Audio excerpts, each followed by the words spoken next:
एक बार जंगल में गधे और चीते के बीच एक अजब से बहस होने लगी।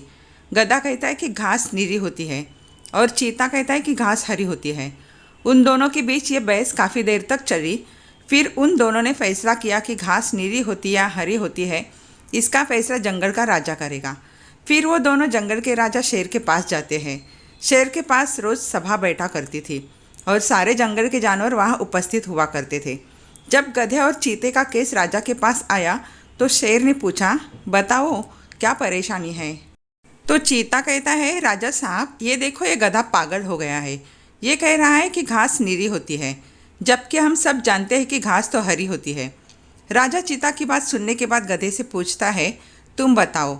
तो गधा कहता है, राजा साहब मैंने अपनी आँखों से देखा है, घास तो नीली ही होती है।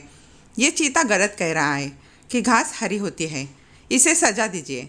फिर चीता कहता है, ये देखो राजा साहब, ये अब भी यही बोल रहा है कि घास नीली होती है। अब आप ही फैसला कीजिए कौन सही है और कौन गलत। शेर चीते को 6 महीने की जेल की सज़ा सुनाता है और सभा को समाप्त करता है। गधा हंसते हंसते अपने रास्ते निकल जाता है।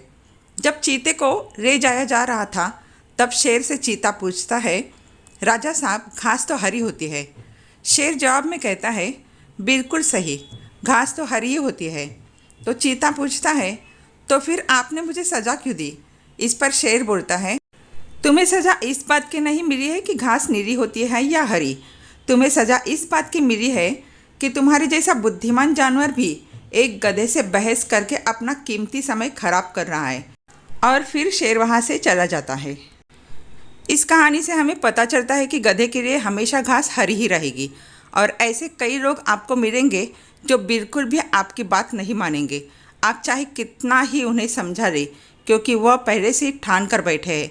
इसलिए ऐसे लोगों पर अपना कीमती समय बर्बाद नहीं करना चाहिए जो नीली घास वाली प्रवृत्ति के हो, बल्कि हमें उनको छोड़कर दूसरे व्यक्ति को अपनी बात समझानी चाहिए।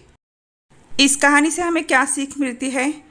सबसे ज़्यादा ज़रूरी यह है कि कभी भी किसी मूर्ख व्यक्ति से बहस ना करें, क्योंकि ऐसे लोगों से बहस करके सिर्फ हमारा ही समय वेस्ट होगा।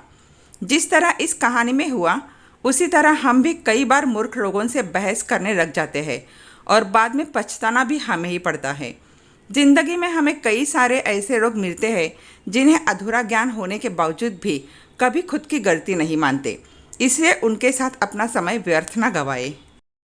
उन्हें खुद को ही ठीक से कोई जानकारी नहीं होती है कि वो क्या बोल रहे हैं, लेकिन वो खुद को ही सही मानते हैं। ऐसे लोग आपको बहुत मिलेंगे, उनको पीछे छोड़कर आगे बढ़ना ज़्यादा सही होगा।